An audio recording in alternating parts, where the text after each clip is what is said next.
Hello, everyone, and welcome to Get Can Lit, a podcast that showcases Canadian authors. I'm your host, Maria Zupardi, an avid Can Lit reader, and keep on listening to find your next favorite book today. Welcome, everyone. Today, I want to talk mainly about my recent Can Lit reads because I've read so much in the past couple weeks, and also some industry gossip, or I guess we should say annoyances that I have. But first, a really sad announcement. If you listen to the last episode where I talk about Can Lit romance recs, you would know that the book chosen from the Canlit TBR jar was Velvet Was the Night by Sylvia Miranda Garcia. And guess who didn't end up reading the book? Me, clearly.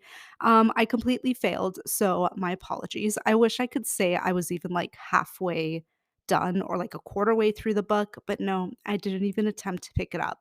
So, for this episode, I won't choose a book from the TBR jar just because I'm really determined to read everything that comes out of that jar. So I want to read Velvet Was the Night for the next episode.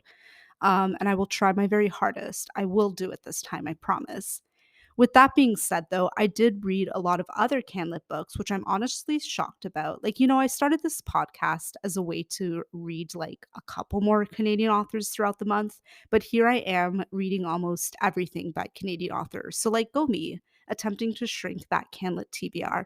Like, so far, I've read 21 books this year as I'm recording this episode, and 13 of them are by a Canadian, which is basically 61%. If my internet math percentage calculator is to be trusted, what do I know? I'm horrible at math. That's just what the internet told me. So, anyways, I'm just going to go in order of the books that I read, starting with one that I read for work. Dundurn Press, which is These Days Are Numbered by Rebecca Rosenblum, and that comes out on June 13th. I think, though, that because these Facebook posts were honestly originally just meant for Rebecca's Facebook friends, obviously, it makes the book that much more personal, and Rebecca's humor just shows so much. I did take a while to read this book, though. I think this is best read like in little chunks, to be honest. But all right, and the next book I finished was Two for the Road by Chantel Guertin. Now, I did mention this in the last episode that I had just started it. Shout out to Penguin Random House Canada for the arc.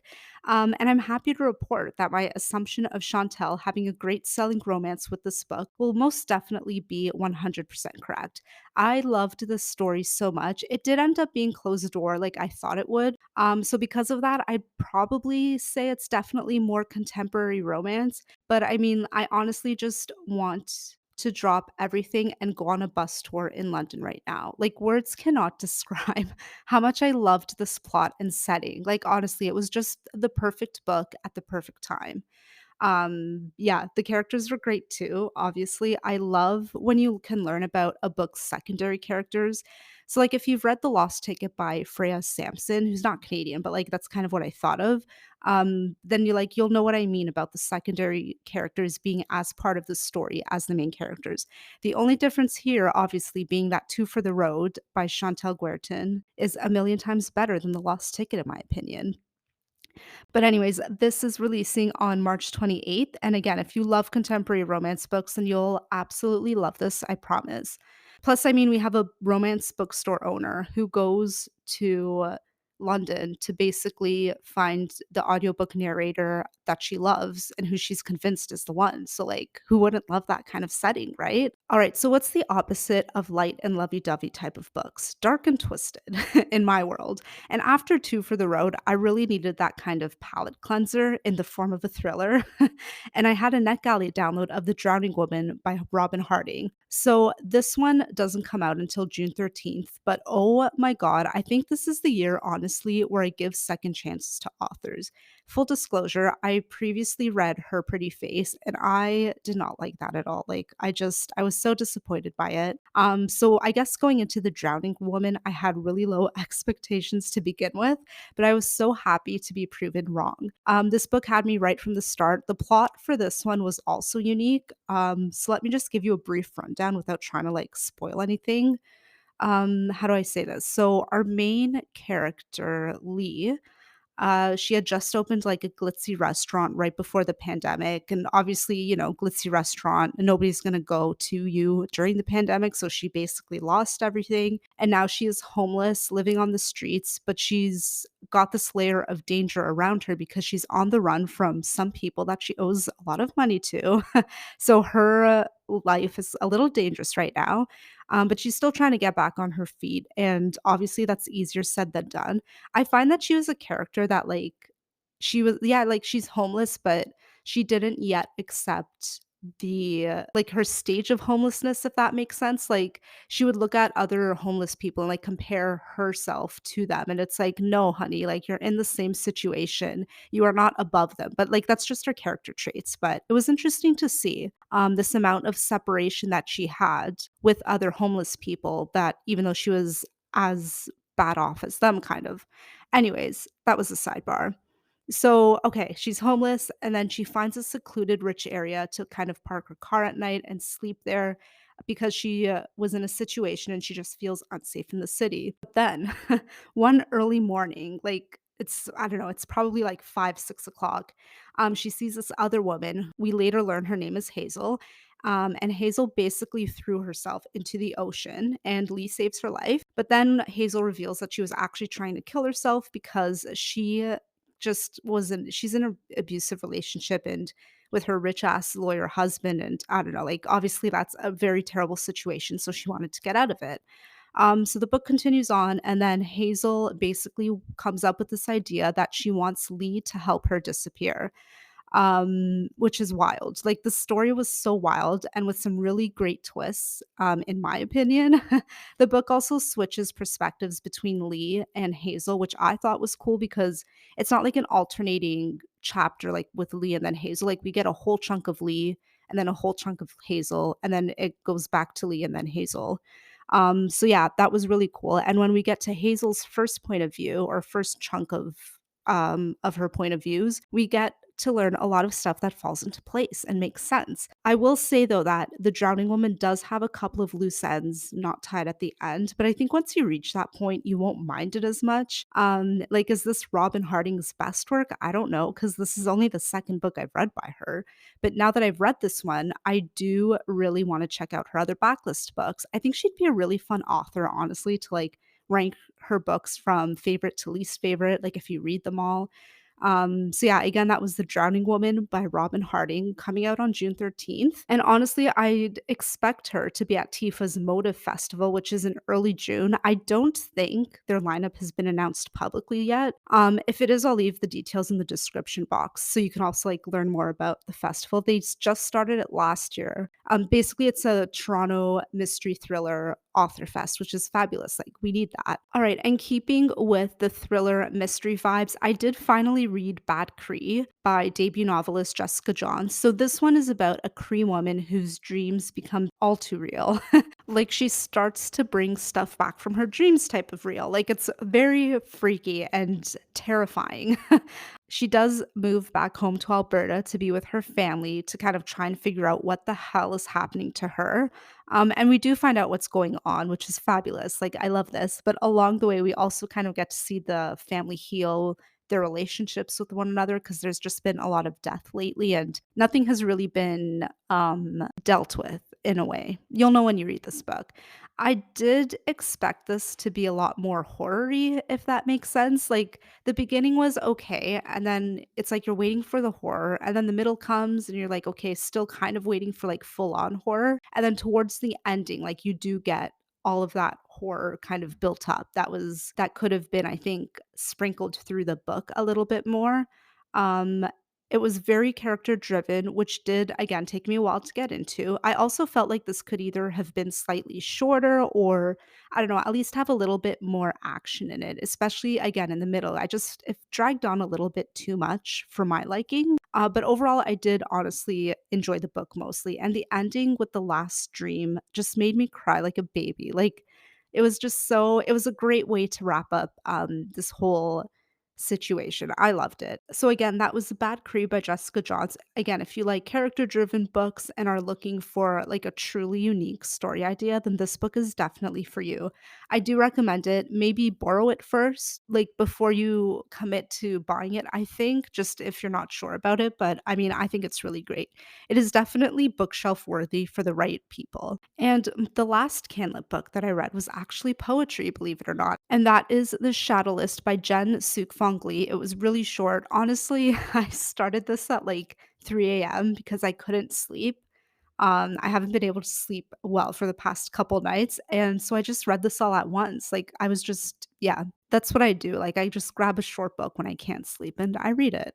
Um, Now I definitely do think with any poetry collection, you should obviously read it when you're wide awake and not in the middle of the night. Because I also wish I had a pen or, like, something I can write with in this book to take notes. Because I do like to take a little bit of notes when I read poetry, but here we are. That's just what happened. It just happens like this sometimes. I really liked the language in these poems. Definitely a very personal collection that I think would honestly work best if you read it in little chunks. Like, obviously not all at once at like 3 a.m. in the morning. I feel like this book, though, it's for true poetry lovers or people who appreciate poetry. I think if you're just somebody like me who's looking for something like a little bit more accessible, that doesn't take a lot of brain power to read, then this is probably not the best collection for you to pick up. But with that being said, what I did love most about the Shadow List by Jen Suk Fung Lee was that you can really tell that Jen put everything into these poems. So I think that's what I really liked the most about it. And again, the language was musical. It flowed really nicely. I would love to listen to this as an audiobook if it's available, because sometimes like poetry and audiobooks, especially narrated by the author, those are always really cool. So I don't know if that's available, but it should be. Anyways, and there you have it, 5 Canadian authored books that I finished reading in the span of like 2 weeks. Look at me go, everyone. Here I was thinking my February reading month would suck. But let's gossip. Let's go to the gossip portion of this podcast episode. Because something did suck this month and continues to suck. If you live in Canada, you probably know what I'm going to talk about, but I guess I'm also going to put this in the description box and title anyways. So that is the Indigo situation happening here. Because what an actual disaster, literally a clusterfuck of a disaster, especially for Canadian authors. So let me just rage for a few minutes because I have this story from like every angle. I've got the publishing angle, the book buying angle, and obviously the Canadian author angle. So I'm just gonna get right into it because I've been keeping these feelings in for a good couple weeks now, and I've just been getting increasingly and increasingly pissed off. So basically, what happened, in case you're not aware, I know I have a few international friends listening to this. So, about 3 weeks now, on February 8th, I looked at the date. Indigo announced that they had a cybersecurity attack and their website was down. You couldn't make any online purchases. You can only buy in store for a time, but it was cash only. Their POS, point of sale systems, were down. They couldn't accept gift cards. They couldn't redeem points, your plum points, a mess. And their POS systems were back up like a few days later. Their website remains dark. It is still dark to this day. They do have a temporary one in place where you can mainly browse titles, but like it's not that great. You can buy some titles, like I checked the latest Colleen Hoover book or something, like whatever, all the big titles that you would like to buy online, you can get them off of their new limited website. But do you really want to at this point? I know I don't. Like that customer trust is gone. Like sorry Indigo, but I don't know, this is just messed up. Let's go through the Canadian publishers angle first. So obviously as Canadian publishers, you rely on Indigo's buy-in because obviously they're like your biggest account, like they're your biggest customers. It's the only one huge book chain in Canada that we have here. I'd honestly compare them to Barnes and Noble, but I don't know, for the past couple years, maybe, well, not couple years, for the past few years, Indigo has been more for like lifestyle products. So think candles. What else do they have? Blankets, all this overpriced shit that you don't need. So yeah, I can't really compare them to Barnes and Nobles, but if this was like 10, 15 years ago, yes, they were our Barnes and Nobles. Anyways, Regardless of that, Indigo is still a big book buying power here. So the issue now is that their distribution centers aren't accepting shipments of books. So basically, it's up to the individual store to order stock right now, which is a mess. Because if you work in Canlit publishing and your distribution was also a complete disaster in the fall season, then you know the reason. I won't get into that now because that's just too much in the wrong direction that we want to go. I don't want to go there. But yeah, like this is just detrimental to publishers being able to make a sale that they were obviously, like little Canadian presses, like, they're not gonna obviously make, like, hundreds of thousands of dollars off of Indigo, with their online site being limited, but, I mean, it's not good either for sales. It costs money to print these books and have them sitting in a warehouse, and if they're not moving, as little even if they do move a couple copies, whatever, it doesn't matter, it's still sales you're missing out on. So that's the state of Indigo for Canadian publishers right now. Let's move on to the authors. Because this is depressing as fuck. Because distribution is a mess to Indigo, it depends on the individual stores and what people obviously want the store to stock, which is fine. But for authors, like first time authors depend on good sales or, as good as Canadian sales can get for their first book. So that way, when they're ready with their second book, they can get a better contract. It could mean a difference. You never know between like, moving from a small company to up to like a big five, or even like if you're publishing with a really small Canadian press, like a slightly larger Canadian independently owned press might not take you because of your sales. Like this is just it's just going into too much. It's just affecting too many people and too many things. But on the flip side, let's say you're a semi-known author and let's say it's your second or third book and you do have that big 5 company contract. They might not, because your sales are totally shit now thanks to Indigo, they might not renew a contract or they might pass on your next manuscript, and then you have to either go down to, like an independent company, which that might not be ideal for the type of book because it's a good, it'll be a good seller kind of thing. Yeah, so they might not accept your new manuscript because of the recent sales, which is like Dutch again, it affects too many people, like just repeated myself a million times.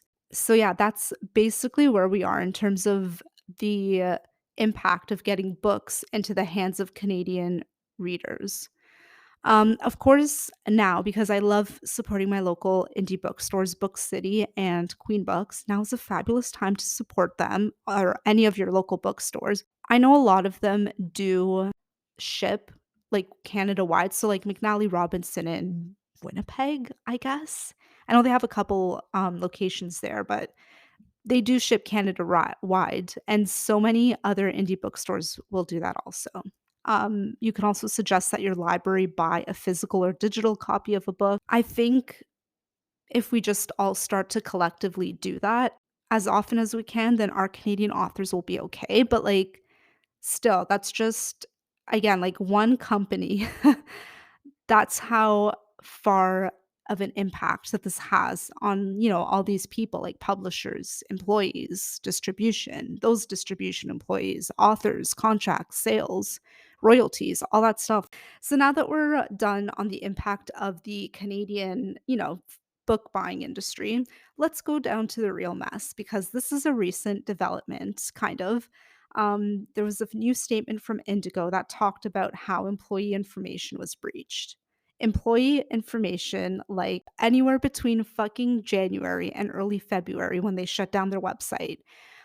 So we're talking basically names, date of births, direct deposit information, and guess what? Your social insurance number from employees past and present. I get that you like don't aren't we supposed to like keep our tax information for like 7 years? So like I get that why they would have older employee information on record. But like I don't know. I don't know. I'm not an accountant. Like I can barely do simple math. So like I'm not going to pretend that I know what the hell they're doing, but like what the hell are they doing? Like I get it, but at the same time like you couldn't anyways, whatever, I won't get into it. But in a statement to employees though, Indigo says, and I'm quoting here, Through TransUnion, we have arranged a 2-year subscription to TransUnion My True Identity, an online monitoring service at no cost to you. And like, again, all this information is coming out now. And like, their employee information is basically like fucked. And they're still saying that customer data hasn't been breached. I don't know.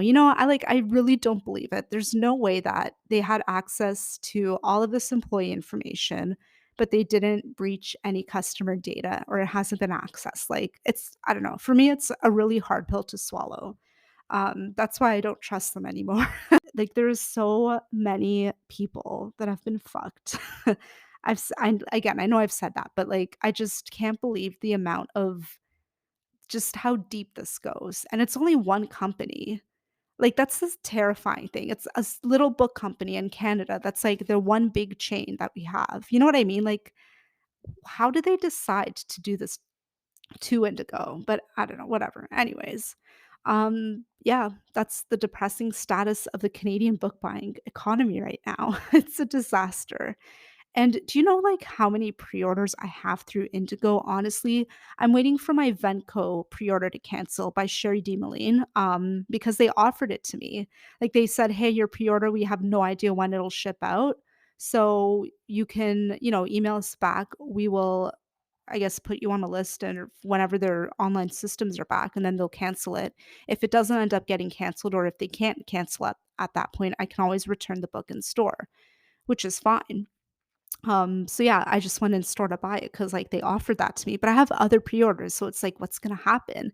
Like I know I have the Fake by Zoe Whittall pre-ordered. I don't know when that book comes out, but like I had so many Indigo gift cards for Christmas. Like I just pre-ordered a shit ton of Canlit books, and now I don't know. I don't know what's gonna happen. Their customer service team is great though. Like they're really nice. They also offered me 20% discount because of my recent interaction, I guess, with the team because I did want to cancel that Venco pre-order. And I think it's only good till like the end of March or something. I don't know. But whatever. Like they're offering all this stuff, which is great, but like, I don't know. I don't know, man. I just suggest buying through your local indie whenever you can for the foreseeable future. God, what a mess. And it's not just like Canadian authors, like, again, like, the Canadian small Canadian companies who depend on like, some grants depend on sales, I think, if I'm not mistaken. So, like, this is just gonna affect so many people right now, obviously, but, like, down the road, and even the employees, like, yeah, it's a mess. So, yeah, welcome to Canada. If you come here, don't shop online on Indigo.